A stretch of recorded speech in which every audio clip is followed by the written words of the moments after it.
Hard times rolled in, but the people stayed strong, finding hope in a story, a dance, or a song. From the Silver Springs Globe to a radio show,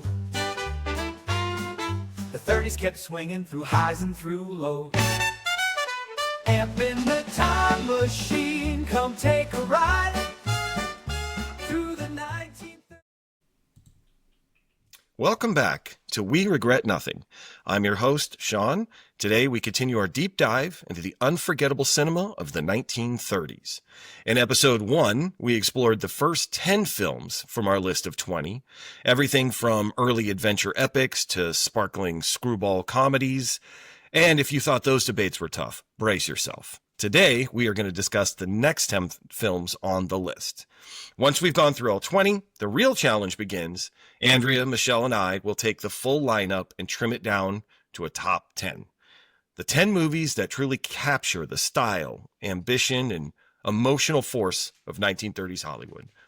This was the decade of escapism, icons, and larger-than-life storytelling, and the stakes are high. So, which films still resonate? Which ones help shape the modern movie experience? And which titles will fight for a spot in the time capsule as we move toward the final 5? Grab your seat, dim the lights, and let's dive into the second half of our 1930s film contenders. Welcome, Michelle. Greetings. Hello, Andrea. Hello. Okay, so, number 1, which is technically number 11, but don't think too much about it. It doesn't matter. Our next movie we're going to discuss is just called M. The title is M. This is a 1931 German mystery thriller directed by Fritz Lang and starring Peter Lorre. This is about a serial killer who targets children. Yeah, so I don't like the way we're starting. But this is this is Peter Lorre's third screen role, and both Lang's first sound film and an example of a procedural drama. This movie centers on the efforts of both a city's police force and its criminal underground to apprehend a serial child murderer. Let's start with Michelle. What are your thoughts? I dig this a lot. I like that most of this movie is told. Even though it's a sound talkie, a lot of it is still told using visuals that don't give away like the story, right? Like there's not the violence. They never show any of the violence against the children, but they hint at it in ways that I think is very cool. Right? Heartbreak cool. Yeah. Yes. Like there's a particular scene where the first girl goes missing and she's bouncing a ball and she gets a balloon, and then later, moments later, you see the ball rolling by itself and the balloon tangled in and that he got her. And so it's very creepy. And also it's this is pre-code, right? So it had to pass local standard stuff, and it didn't in a lot of places, but I love it. I love the leitmotif thing that they use where the whistling of the song lets you know that he's near. That's which so gets creepy. used over and over again, but this was like maybe one of the first examples of that, and I love it. Love it. Not a lot of notes on this one. Andrea? I would have loved to see this in 1931, knowing that Peter Lorre did mainly comedies before this, because I grew up, Peter Lorre's always been creepy Peter Lorre. The man was great at it. No shade to Pete, but also didn't know that he had to flee Nazi Germany and come to America. I never knew that. But yeah, everything Michelle said. So I don't have and then the gangsters all get like, hey, fuck this. What's going on? Yeah. Like they're coming in investigating us. So let's us go find the killer. I mean, they're doing it more for their own greed, but vigilante justice. Yeah, but that's what exactly. Yeah.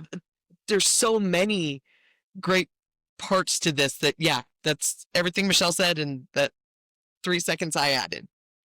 Okay, I do have just a little bit more because I am fascinated by this movie. Some of the things that what Michelle mentioned, the musical leitmotif taken from opera. But anytime that the serial killer is around, he is whistling "In the Hall of the Mountain King," and so that again gets used like over and over again. But you brought up the criminal syndicate and really the police in this. So Inspector Lohman, Carl Lohman, who's head of homicide, tells his officers to ramp up the pressure on the gangsters. And that kind of has the gangsters then going, we got to do something about this to get the cops off our back. Which, if you think about modern movies, like that happens in several of my favorite movies as well, right? Where well, you know, the number one greatest Steven Seagal movie, this happens, but we'll get to that, you know, later. But, no, we won't. No. But again, in that movie, they're looking for a guy who's on a rampage, and they just go roust all the mafia guys, and the mafia guys take it apart.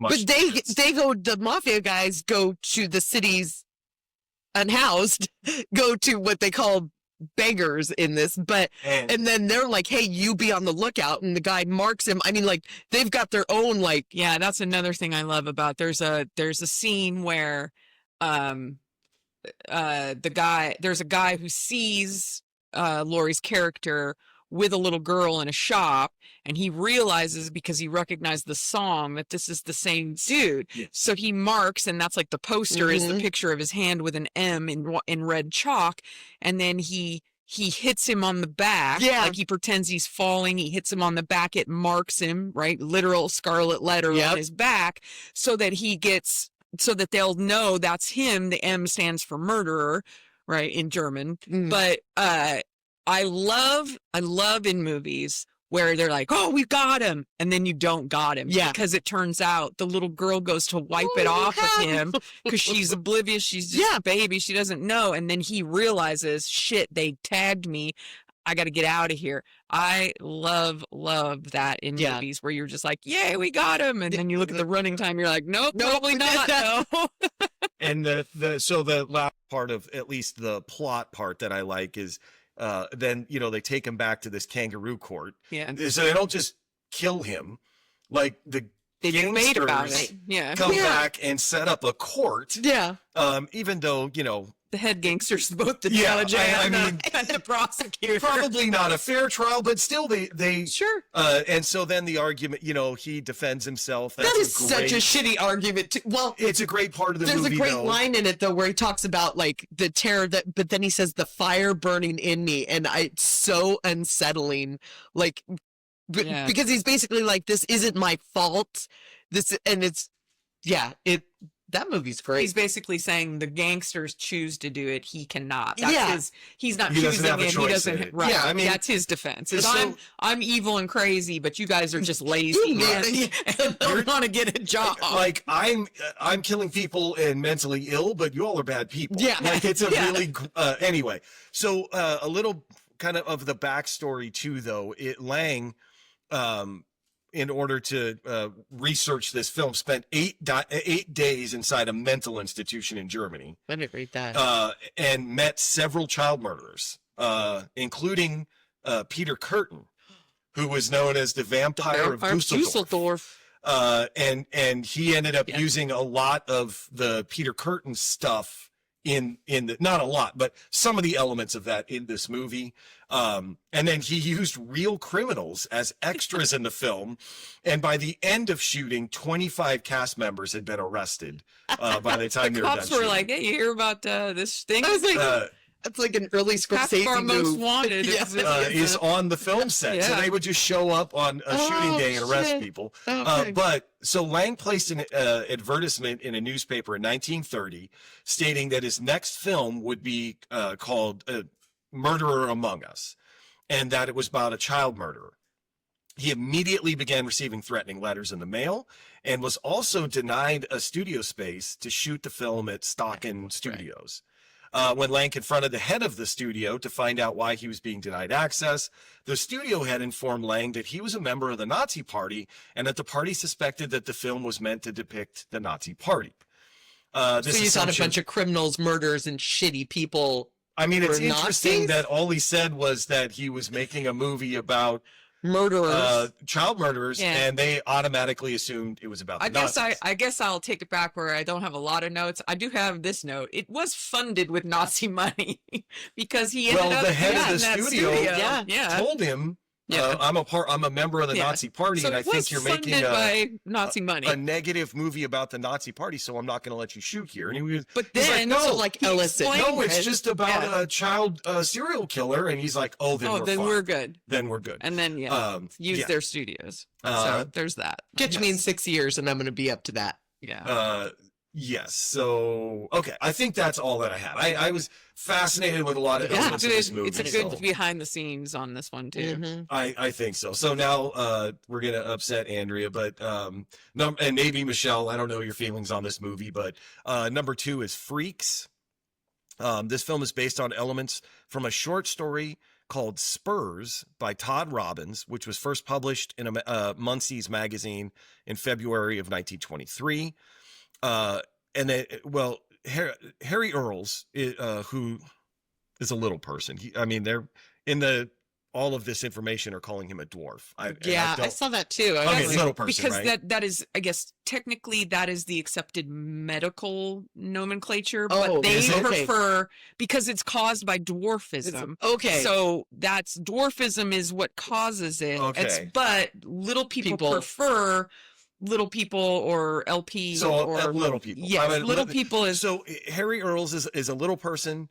He was actually in a movie with Todd Browning. He's an actor in a movie called The Unholy Three in 1925. And while they're on the set, he just brings up to Browning this story, Spurs, and says, you should make this movie. Browning then goes to MGM to buy the rights to the story for $8,000. But the studio agrees to buy the story and agreed to hire Browning to direct based on his past success at Universal with the movie Dracula in 1931 and really his collaboration with Lon Chaney. So the studio was intending on Lon Chaney to be in this movie, whether they said that or not. Yeah. But so Andrea, thoughts on the movie Freaks? This movie is so heartbreaking with all the background on it, like the way people were treated. Also, they couldn't even be on set. Like they had to be in a special tent because people were so unsettled. I remember first reading about it. My mom had a book of like horror films. And when I was little, I would go through the pictures. And so I saw what she becomes, when they turn her into the duck woman. And it was the unedited, cause there's been so many fights over the movies and they edited and went back. This movie is fantastic and it's just terror. And also the bitch gets okay, maybe she doesn't deserve to be a deaf woman, but take a deep breath. There is though, vengeance is had rather than she gets away. And this whole group of, and I hate calling them freaks, but this circus troupe, this sideshow circus troupe, they're a family. They all support each other. They all love each other. It's not like they were willing to accept her. And then she's not a good person. She's a murderess. She's having an affair. She's cruel to her husband at their wedding, putting him on her shoulders, and it's fantastically done. It's just fucking heartbreaking. And the one of us will always freak me out, especially Lyle Lovett doing it. But that's such a great scene. It's so good. But just anytime somebody starts to chant One of Us, and I hear people chant it sometimes that I think they don't know what it's from. It's just probably don't. It's just something used now, but it's still it takes me back to that. And I will say, horror movie for the 30s, holy shit. This, and I know that they cut it, did a bunch of stuff, and this I did not know until I read it, was that her lover Hercules is in some of them, the original cut. in the original cut. I see what you did I'll there. have to throw myself out. That was beautiful. That they castrate him, and now he's a castrato in their troupe, and so it's like, well, crime doesn't pay, kids. Oh. Stay in school, stay off drugs. Michelle, what do you have any further thoughts? I am very fond of this film. I feel like it's really one of the better fuck around and find out movies of all time. Yeah. Right? Yeah. First of all, the movie poster is ick. It's really gross. Like, well, there are several, but the one that I always think about is the one that says like, can a full grown woman really love a midget? And Yeah. I'm like, this is so gross. Right. And it doesn't even give you like what the story is really about. Like, I don't know. I mean, no wonder they had a lot of marketing trouble with this, but I do hate that in real life they really just segregated them and people were so horrified and whatever. That's really terrible. But I'd read something where they were like, well, this movie is really about a class war. And I was like, no, I don't. They were making like a class war analogy. Like I don't buy that like at all. I buy maybe fear of the other. Yes, that I would they were go trying to make it like the rich hate the poor. And so this is what this is about. And I'm like, no, it's fear of the other. Yeah. Clearly it's fear of the other. And that, and in this household, we say words matter. And one of the things like that people who were, like advocating eugenics for these folks, they would say because they were physically unfit, and they meant that as not like we think of someone who's who's physically unfit today. They meant not worthy. Yeah. Like physically not worthy or capable of having children, having relationships because of how they looked. And that's fucking terrible. So I love that these two, Hercules and Cleopatra, get what they fucking deserve in the end. They had 100% ill intention. Yes. And then they got 100%. And they were the beautiful people. Yeah. They were the physically fit people. Right. They were the people who were like, not good people, but this troupe loved each other. They had relationships. They lived as a family. They did. His former fiance forgave him. Was like, I understand. Yeah, and, I love, Yes. They were willing to accept her and she still fucked with them. And so, you know what? Sorry about your face. Yeah. And your webbed hands. So I think that we've alluded to this, but just to put like a fine point on it is that this is set amongst the backdrop of a traveling French circus. And then this conniving trapeze artist who shows up, joins the group, with just a plan to seduce and murder the little person in the troupe to gain his inheritance. This was filmed in LA in the fall of 1931. As Andrea had alluded to, some employees at MGM were discomforted by the presence of these actors, and the performers were not allowed to be on the studio lot, relegated instead to a specifically built tent and a separate cafeteria so that, and I quote, people could eat in the commissary without throwing up, unquote. But you let John Wayne eat in there? Okay. In January of 32, MGM held test screenings of the film, which proved disastrous. MGM art director Merrill Pye recalled that halfway through the preview, most of the people in attendance got up and ran out. They didn't walk out, they ran out. Others reportedly became ill or fainted. One woman who attended the screening threatened to sue MGM, claiming the film had caused her to suffer a miscarriage. It's always that. Due to the extremely unfavorable response, MGM executive Irving Thalberg, without consent or communicating with the director, Todd Browning, took the footage and edited the original 90-minute footage down to 64 minutes. The original version, as far as I can find, no longer exists. It might be in what? In the Norwegian mental closet hospital with Joan of Arc. But much of the sequences of the circus entertainers attacking Cleopatra, she lies under a lightning-struck tree, were removed. And then the sequence showing Hercules being castrated, and most of the film's original epilogue, which included Hercules singing in falsetto with Cleopatra quacking along, all cut out.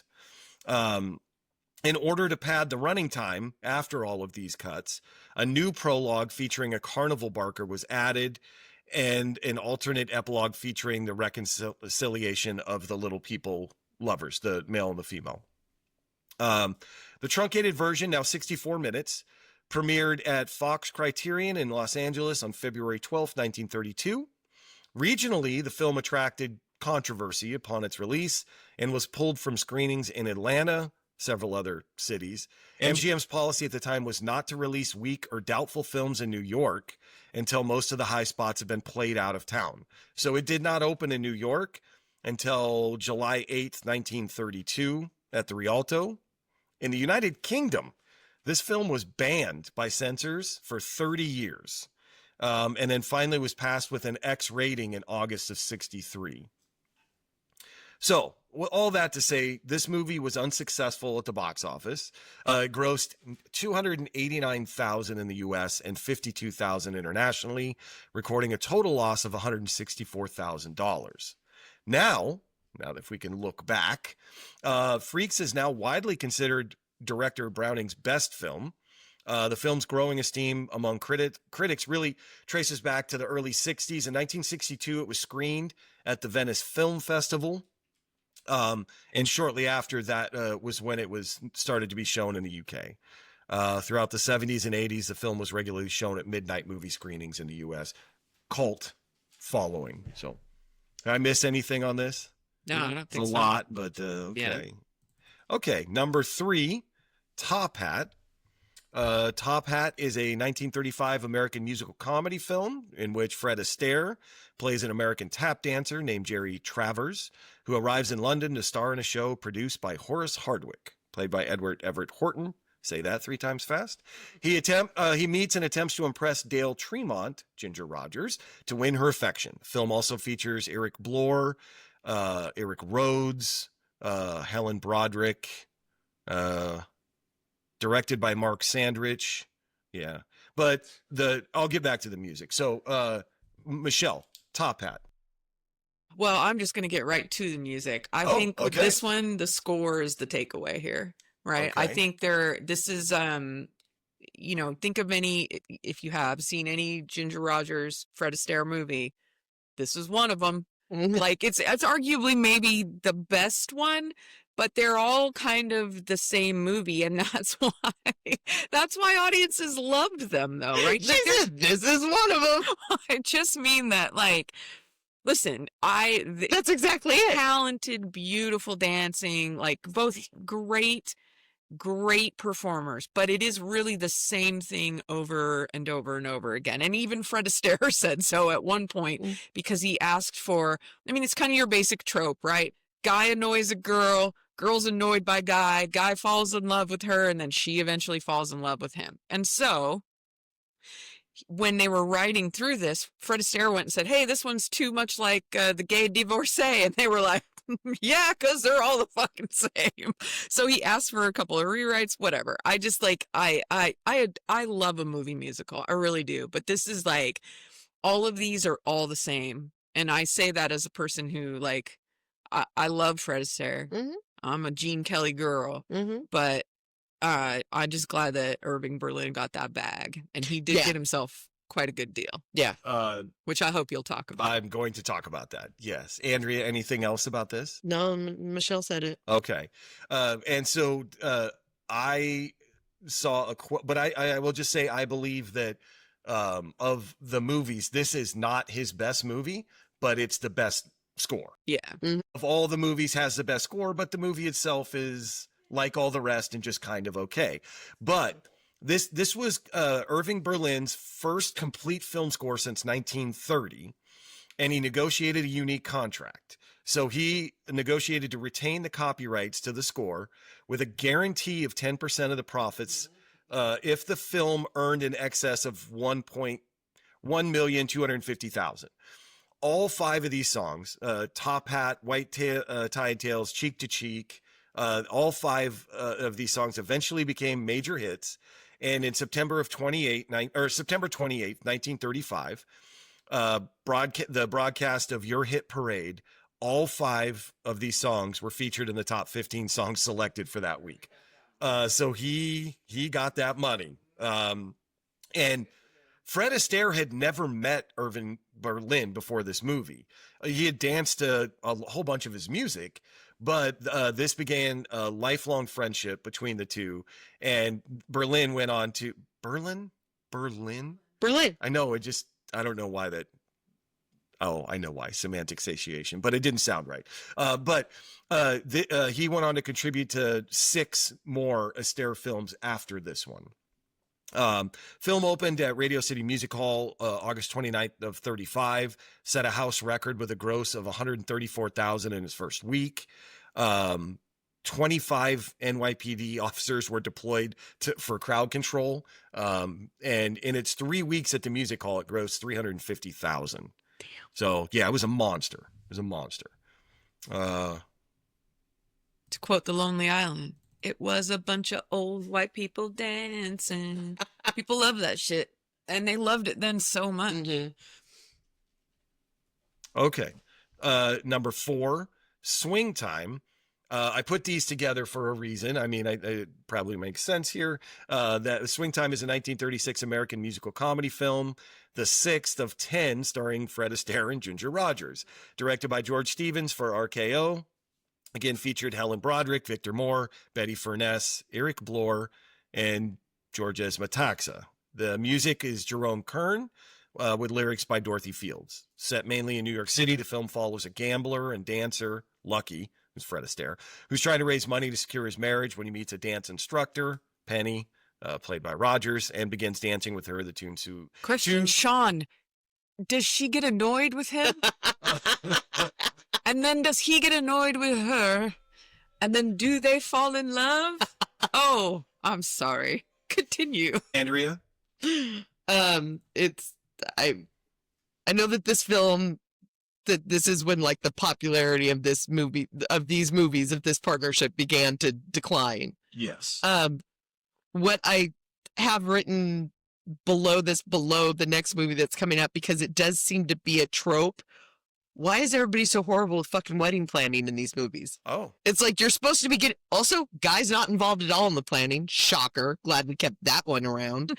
But like all of these, it's like You're right. supposed to get married, but then I'm like, why was that a trope?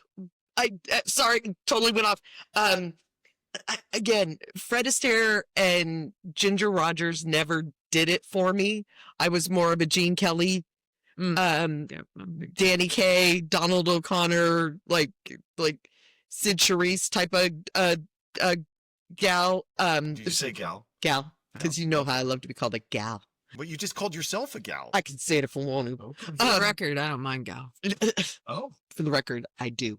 But yeah, it's just it's number 13 is number 14, and number 14 is number 13. Why I put them together. Yes, that was very smart. You are smart. So the couple of memorable things about this movie: the Bojangles of Harlem number, which a tribute to Bill Bojangles Robinson, was the last part of the film to be shot because of the special effects required to shoot this thing. So to create the effect that Astaire was dancing with 3 shadows of himself that were larger than life, Astaire had to be filmed dancing in front of a blank white screen on which a powerful light projected his shadow. This is 1936, by the way. I just want to point that out. This is then this footage was tripled in a film lab. Next, Astaire was filmed performing under normal lighting in front of another white screen while watching a projection of the dancing shadow, and then those 4 shots were optically combined. In its entirety, the sequence took 3 full days of shooting. Talent for sure. The man could dance, right? But then at the 1937 Academy Awards, Jerome Kern and Dorothy Fields won the award for Best Music, Original Song, and then Hermes Pan was nominated but did not win for the choreography for Bojangles of Harlem. As much as I said in the last film we just talked about, it's the best score. This film is not the best of these movies, but it has the best dancing. Yeah. So okay. Like, Yeah. as much as the last movie, Top Hat, I had read the that best too. score, this is considered Actually, I by have that in my notes. professionals, not which I am not one, but that this is the best dance musical that they Yeah, I have in my notes, I'm just like, the shadow scene for the time was super cool. except for the blackface. And I only say that because it's literally called Bojangles of Harlem. He could have done that entire thing without the blackface. And Yeah. everyone, and anyone who knew anything about Fred Astaire would have known that he trained under Bill Bojangles, right? They would have known that, and he could have done it. The style of the dancing, the fact that it's right in the name, like he could have done it without the blackface. Yeah. And I feel like it would have had the exact same effect. So other than that, even though I know, like Al Jolson, Fred Astaire was a big proponent of Black performers and choreography. And so I know that that's like a touchy, whatever. But Yeah. I feel like somebody could have made the call that you don't need to do that. You don't need to do that. Like, it would have been just fine. Okay. Number 5, Bringing Up Baby. Bringing Up Baby is a 1938 American screwball comedy film directed by Howard Hawks and starring Katharine Hepburn and Cary Grant. This film was released by RKO Radio Pictures. Film tells the story of a paleontologist and a number of predicaments involving a scatterbrained heiress and a leopard named Baby. You heard me right. That is the plot of this movie. Michelle. I love a screwball comedy, and I really love Cary Grant. So I have a very soft spot for this one. I love that the chaos of it is what eventually leads them to being together, and that Katharine Hepburn, I think, much like her real life persona, was very independent. She was, kind of carefree and like whatever, and he was very buttoned up and tight, and which again is another trope, but it's played really well in this one because I feel like I read notes about how that early Katharine Hepburn tried to overact. She was trying too hard to be funny, and they had to give her notes, and from a vaudevillian actor who said, hey, just, it's funnier if you're just playing yourself. Like, it's funnier if you're just kind of playing it straight, right? Yeah. So she did that. I mean, the plot is completely ridiculous, but it's a screwball comedy, so it's supposed to be ridiculous, right? She gets sent a leopard from her brother that's really for her aunt, and then she meets this paleontologist, but she thinks he's a zoologist, and then he's waiting for one final bone to build his, right? And then her dog steals the bone and buries. I mean, it's fucking crazy. It's screwball. But it's fun, and I adore Cary Grant. I love the what, if you aren't familiar with Cary Grant, is the Hugh Grant, very, I'm, very unsure of myself, kind of. The very Britishness of it. The very Britishness of it, which he was. So He was. I love this. I really love it. Andrea, anything to add? Nope. Okay. I mean, Okay. I do have damn Cary Grant was hot, because the only thing about this that I learned that I was shocked as hell was after this, because it did not do well in theaters, was that a critic labeled, and then it was that Katharine Hepburn was box office poison for the next 2 years until she made the Philadelphia Story, and I'm like, Katharine Hepburn. Yeah, imagine. So I just wrote, he go bye-bye. That's what Sorry, but it wasn't a critic. Who She was it? was labeled that by the Independent Theater Owners of America. Shit, my thing said critic. It should have said some critical bitches. Shortly after the film's premiere, Hepburn was one of a group of actors labeled as box office poison by the Independent Theater Owners of America. Her career waned until the Philadelphia Story 2 years later. So the two things that I want to point out about this movie, and one is I just don't know, but I just want to bring it up. There is a scene in it where Cary Grant's character is wearing a woman's, I don't know what this means, but no, marabou trimmed negligee. Yeah, I don't know marabou. what that means. You've seen it. When asked why, he replies, he's exasperated, but he says, because I just went gay all of a sudden. And he leaps into the air at the word gay wearing negligee. Now, the term gay, as far as I can find, because as Michelle said, words matter in this house, probably because I'm a maniac, but I could not find a use of the word gay in terms of the homosexual until the Stonewall riots. That's 1969. And so it's been long questioned whether the word used by Grant in the original sense, meaning happy, or as an intentional joking reference to homosexuality. Here's the problem. That wasn't in the script. That was ad-libbed by Grant. Well, they say that Grant was bi, right? I mean, maybe. And they also say that while the term was mostly meant to mean happy and carefree, that it had started to mean that homosexual men particularly were happier and carefree because they were right. So then there may have been inkling that gay was used in that term, but I think this is just me,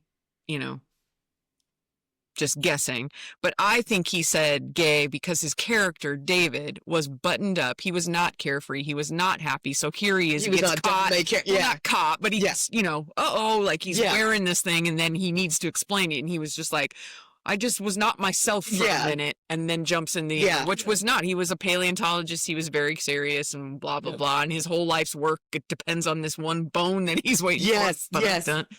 You're on fire. So I think it was just meant in the happy, carefree way, not in the. Yeah, to be clear, I don't know either way. I just thought it was interesting that it sparked a discussion about what he meant by that. The second thing is, I think, Andrew, you mentioned this, but this movie was not a box office success. So it was it was considered a bomb upon its release. And then they re-released it in 40 and it made a small profit. But here's the kicker. This film's reputation began to grow when it started to be shown on television in the 50s. Yeah. And it appears to be the first one of these, I don't want to get sued by Bill Simmons, but rewatchables that, like, the movie itself, you've seen it and know, it was okay, but then they show it on TV a million times and you're like, it's a good movie. Yeah. And that might have turned the tide for this movie as being shown on television. But I found those two things interesting. There's another movie that better be on the list in the 40s that the same thing happened to. Hey, do you sleep with one eye open? I do. Okay, so number 6, Duck Soup. Duck Soup is a 1933 American pre-code musical comedy film written by Burt Kalmar and Harry Ruby, directed by Leo McCarey. This was released by Paramount Pictures on November 17th, 1933. Stars the 4 Marx Brothers, Groucho, Harpo, Chico, and Zeppo. Zeppo in his final film appearance. Duck Soup was the last of the 5 Marx Brothers released by Paramount. Andrea, Duck Soup. Even though I went as Groucho for Halloween when I was 5 years old. Wow. You are Rose's daughter. So much. Holy I've never been a fan of the Marx Brothers movies or their style, but their lives. I just found out that fucking Barbara Sinatra was Zeppo's wife, and she started having an affair with Frank. They were all friends. Zeppo, who, by the way, shady motherfucker, but I mean, I think he had some dealings. He was, in fact, called on like some mafia related testimonies, but their lives are just like, oh my God. But we're talking about the movie. And I don't care for these. I've seen all the Marx Brothers films because we throw them in at the video store sometimes just because we knew we weren't going to be paying attention. I don't like that. Also, let Harpo speak. I don't dig that. I don't. Yeah. Michelle, anything? I mean, it's their typical slapsticky kind of stuff. I'm not like a huge fan of this stuff either.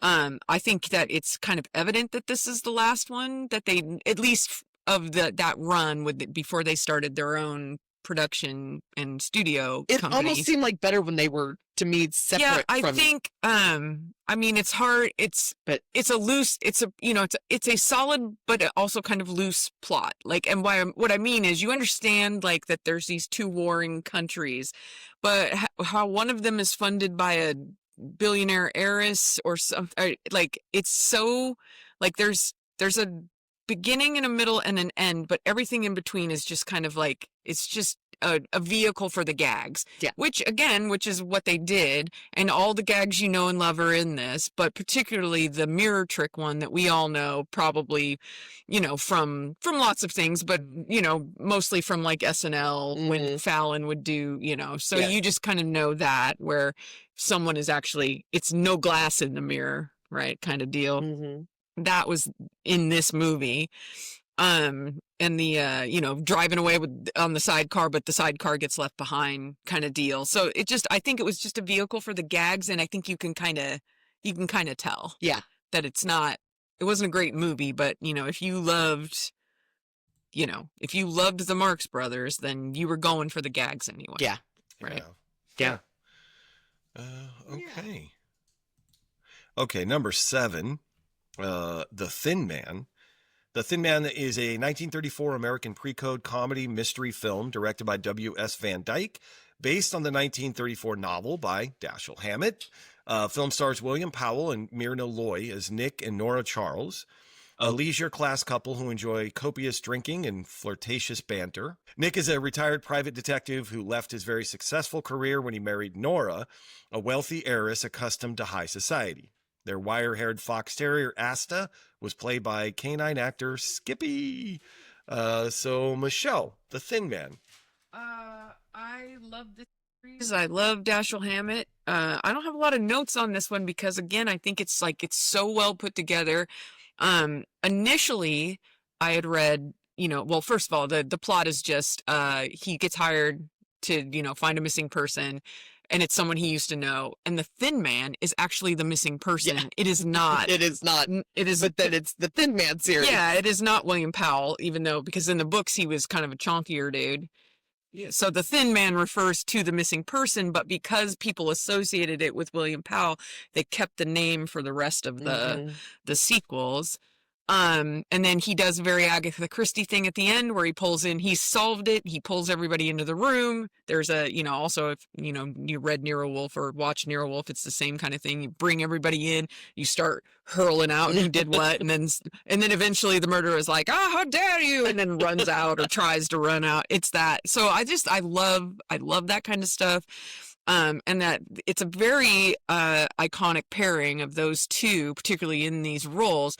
And the studio did not want them initially because they thought William Powell was too old and that Myrna Loy was too sexy and that it wasn't going to work. And then, like a lot of the studios, y'all are so wrong. So wrong. It was like people loved it. They loved the pairing. They loved the sequels. Loved. It's good. It's pretty solid. Yeah, it's a good movie. I go back to the first one somewhat frequently. I still like it, but Andrea, anything about this? Everything Michelle said. One of the things I love about it that it is so rare is this film and the books show that you could get married and still romance each other and flirt and have fun. It wasn't, and as somebody that is, I deeply connect with these characters. Okay. Number 8, Frankenstein. Frankenstein is a 1931 American horror film directed by James Whale, produced by Carl Laemmle Jr. It is adapted from the 1927 play Frankenstein, An Adventure in the Macabre, which is in turn based on Mary Shelley's 1818 novel Frankenstein, or the modern Prometheus. This stars Colin Clive as Henry Frankenstein, an obsessed scientist who digs up corpses with his assistant to assemble a living being from body parts. The resulting creature, often known as Frankenstein's monster, is portrayed by Boris Karloff. Andrea. Mary Shelley is the mother of science fiction. And fuck all these people that try to always assign it to a man, but she is the mother of science fiction horror. This is terrifying. This movie scared the hell out of me when I was a little girl. And then as I go, it's heartbreaking. That's what people fail to see some people, because I know that you Yeah. see that. I know that you see it, but the part with the little girl and the flowers and the blind, I there's love that scene. so many this monster did not ask to be reanimated. There's nothing. It's so heartbreaking and sad, and his name's Henry in it. Why did I think he's Victor Frankenstein? Well, because then the friend's name is Victor, and then we know the Victor Frankenstein part. Yeah. Okay. Yeah. Okay. Sorry. I was like, wait, but it's excellent. And then when you know like everything going on back, like, did you see Gods and Monsters? Did you watch that with Ian No, but McKellen? I read the book. It's okay. I know you're shocked at that. No, I am not. I'm proud.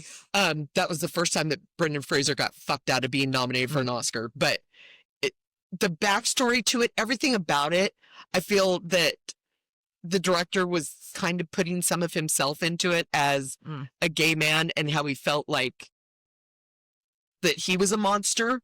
And I'm not saying he was. And this is like, but yeah, Sean, I dig this movie. Oh, Michelle, anything to add?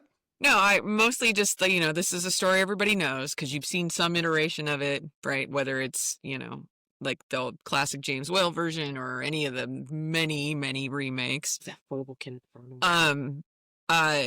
There were, as you can imagine, lots of code violations, the Hays Code violations, because particularly with the little girl scene, which I say this with, but I love that scene. Yes.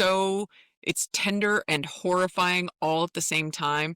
But the moral of the story for me really is just hire good help, because none of this would happen if Homeboy didn't drop the first brain that he went in to get, and then and then came home with the oopsie brain. The Abby Normal. The Abby Normal. Abby Normal. Yes, I was going to say. Okay, so in just hire good help. Okay, you know what? That's basically what this movie's about. Take back everything I said. Yeah, just in 1930, Universal Studios had lost $2.2 million in revenue, and so this little movie in 1931. Dracula, starring Bela Lugosi, which we've talked about, opened in New York's Roxy Theater and sold 50,000 tickets immediately. And then the momentum culminated in $700,000 in profit from that movie.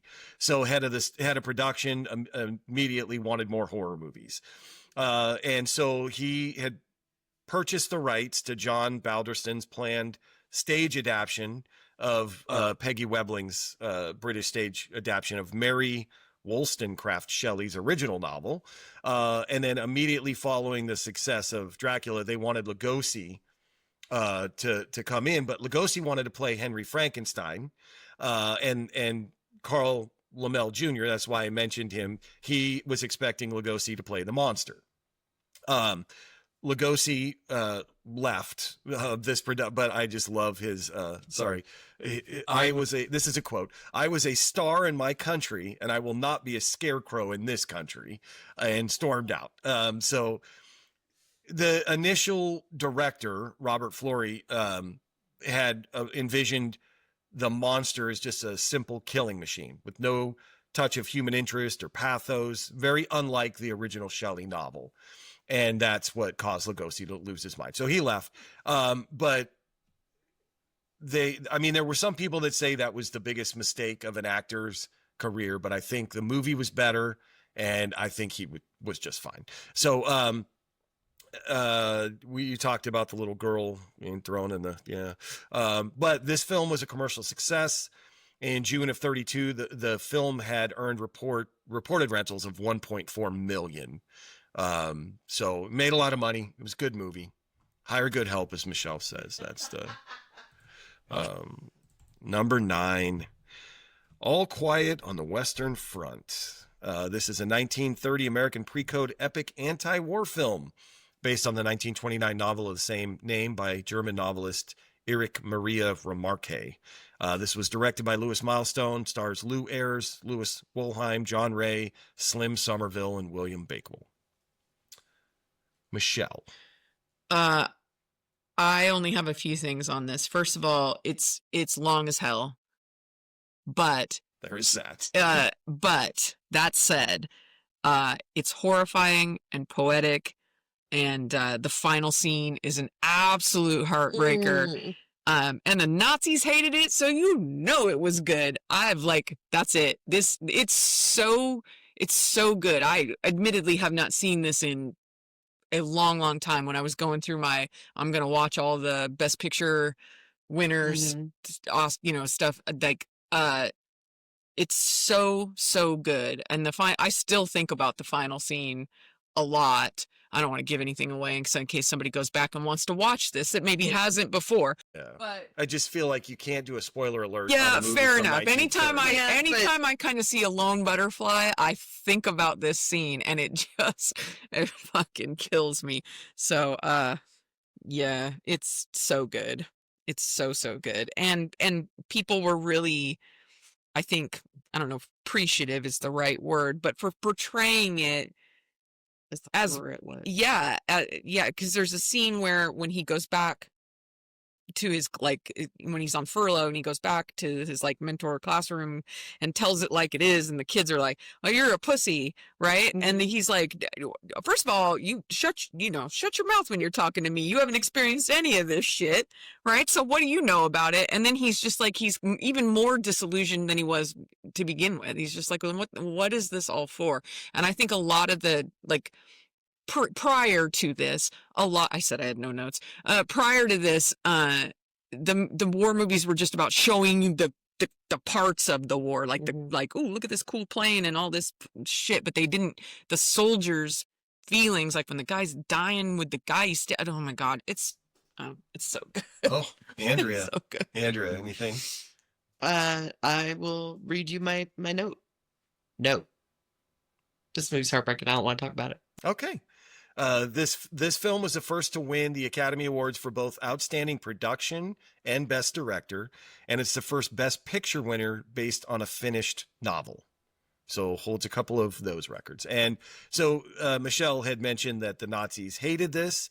The film's subject matter drew so much controversy that due to its anti-war and perceived anti-German messages, Adolf Hitler and the Nazi Party opposed the film to the point that Joseph Goebbels sent Nazi brown shirts to screenings, and they set off stink bombs, threw sneezing powder in the air, and released mice in the theaters, eventually escalating to attacking audience members they perceived to be Jewish and forcing projectors to shut down. Where is Shoshana? Burn these motherfuckers. The Nazi campaign against this film was successful. German authorities outlawed it on December 11th, 1930.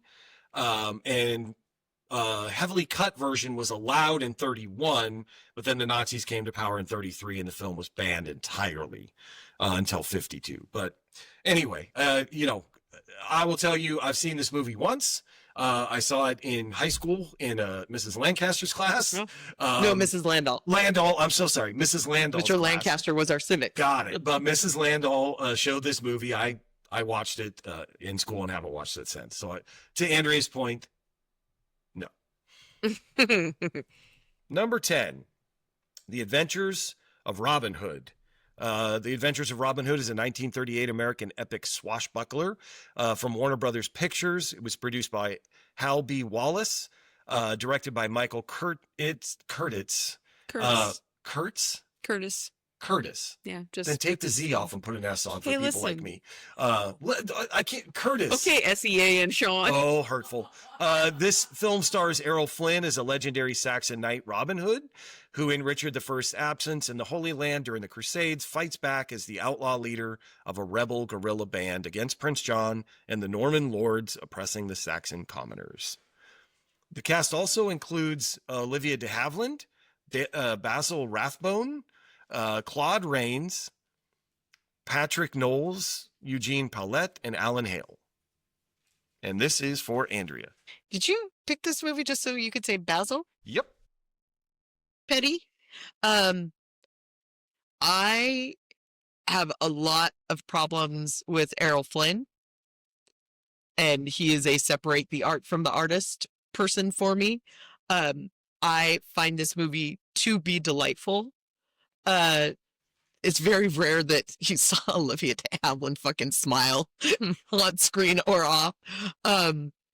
But yeah, it's fun. I love this movie. Boo to you, Kevin Costner, because I think that's what he was trying to do with that shit pie he baked. But That's why she's here, folks. That's why she's on the show. The hater and the prude. but no, it's very swashbuckling. But and I know swashbuckling is usually pirates type thing, but yeah, I mean, it's fun. It's frothy. It's a great chaser to All Quiet on the Western Front, where I just want to, but I guess we'll come to it. I don't want to break the rules, but please don't break the rules. Yeah. But Okay, yeah, Michelle, anything? No, I have basically the same notes, other than like it was super fucking expensive. Like Yeah. when they made it, it was like $2 million to make, and in this economy, is crazy. And that they hired like a professional archer guy. I mean, everybody knows this story, right? And you know that how he wins the contest is he splits the fucking arrow after the sheriff of Nottingham or whatever. Not in this version, but in the Disney version. Let's just be real. which is brilliant. It really is. Odalaliolida. Okay, so he splits the arrow, and I read that the guy actually really did when they were filming, because they cast him as the opponent, but he actually really did split a fucking arrow from a shorter distance, but still like, bro. I don't care what distance you put me at. I'm not doing that.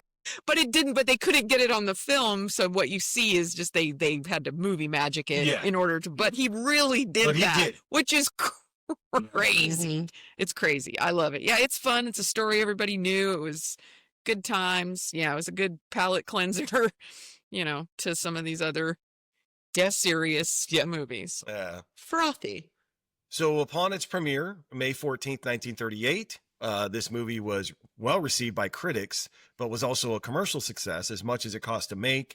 It grossed around $4 million at the box office in that year, so making it one of the highest grossers of 1938. It also won at the 11th Academy Awards, it received 4 nominations, winning 3 of them: Best Art Direction, Best Film Editing, Best Original Score. Here's what blew my mind.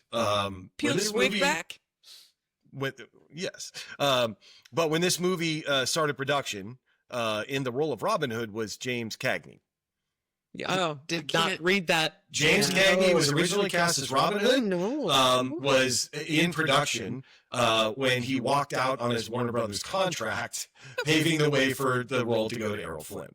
The filming was postponed for 3 years as a result of that whole thing. So, okay. So we've made it through my list of 20. This is the part of the show where I ask each one of you.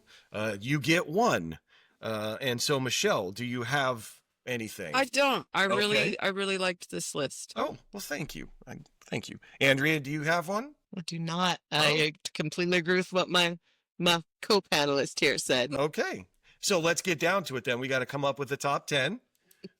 Christ. And so let's just, the first 2 or 3, but that's fine. Let's just go through this. So number 1, Gone with the Wind.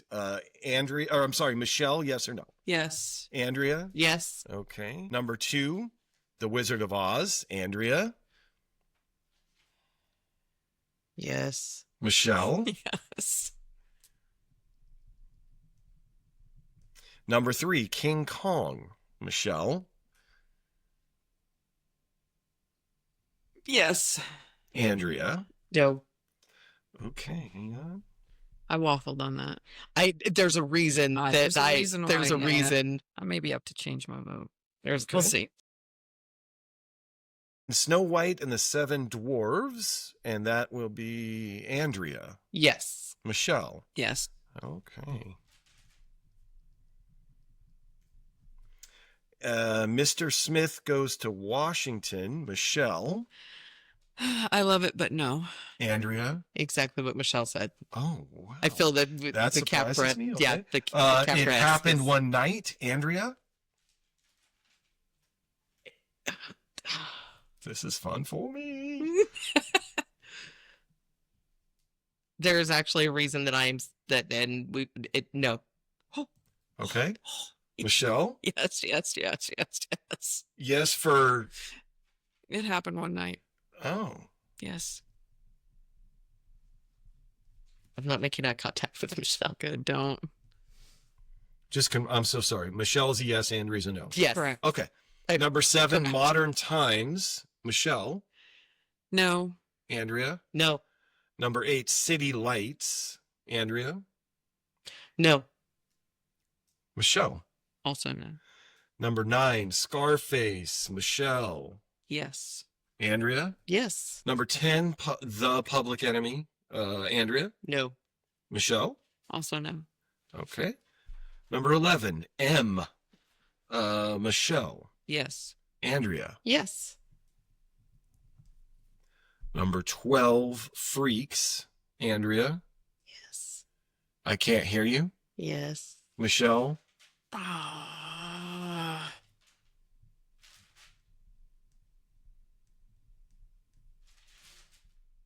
Yes. Oh, okay. Can I? Can you? No. I'm making myself a note. I'll talk with. Continue. Number 13, Top Hat. Michelle. No. Andrea. No. 14, Swing Time. Andrea. No. Michelle. No. 15, Bringing Up Baby. Michelle. No. Andrea. Yes. And this is why it was between this and It Happened One Night I think. when it, so but since we have disagreed on this can be a conversation outside. And that is Bringing Up Baby. Andrea, yes. Michelle, no. Correct. Okay. Duck Soup. Andrea. No. Michelle. No. The Thin Man. Ye- Michelle. Yes. Andrea. Yes. Sorry. What do we have, babe? We have 7. Okay. Okay. Number 18, we're going to come back to, we have 3 split votes here, and we're doing pretty good actually, and it's not as fun. 18, Frankenstein. Andrea. Yes. Michelle. Yes. Okay. And that's why I said no to King Kong was I felt monster. I think that's my waffle, but I Yeah. have another one as 19, All Quiet on the Western Front. Michelle. well. Yes. Andrea. Well, huh? Which means I'm one over for my votes. And The Adventures of Robin Hood. Andrea. No. Michelle. No. Okay, so I have 1, 2, 3, 4, 5, 6, 7, 8, 9. I have 9 to the good, and we have 3 split decisions. So I have King Kong, It Happened One Night, and Bringing Up Baby. Oh, this is Out of these 3 movies, one of them moves forward. I know which one that I would. Say that again, Sean, please. King Kong, Mm-hmm. It Happened One Night, and Bringing Up Baby.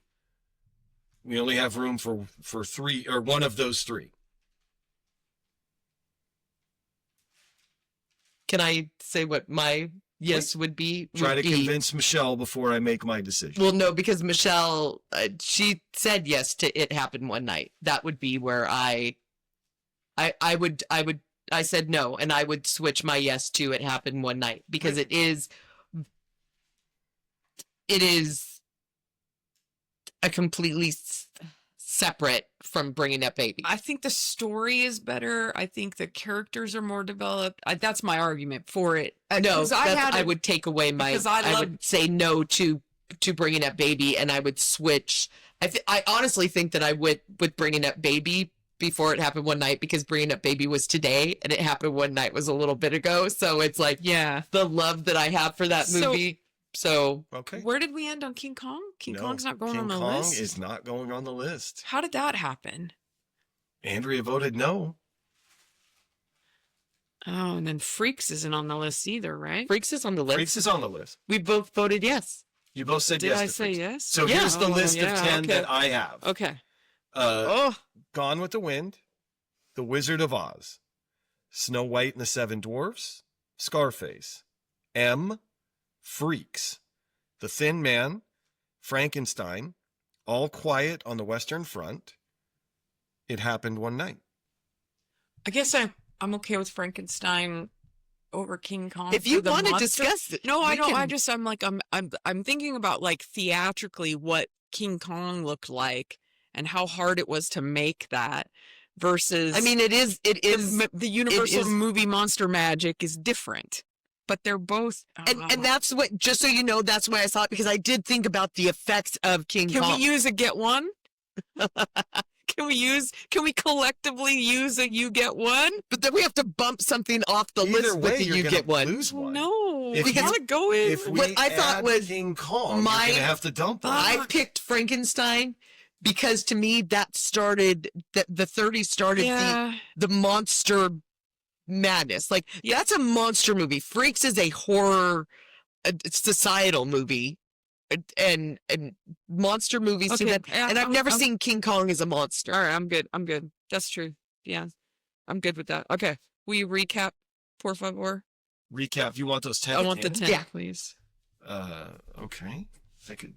Gone with the Wind, The Wizard of Oz. Snow White and the Seven Dwarfs. Okay. Scarface. Mm-hmm. M. Freaks. Yep. The Thin Man. Frankenstein. Quiet. It Happened One Night. Okay.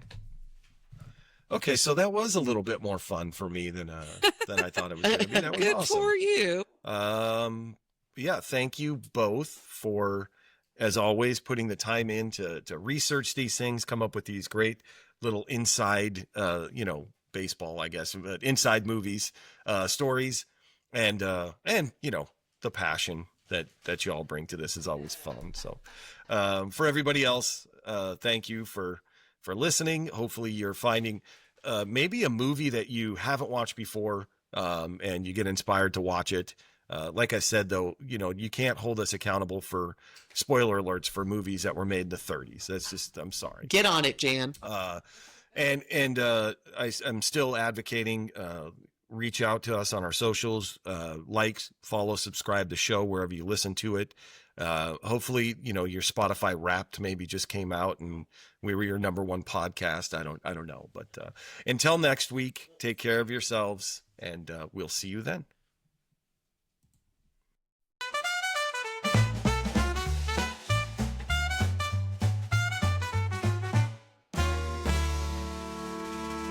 So swing to the future, the past in our sight. We regret nothing, the capsules tonight.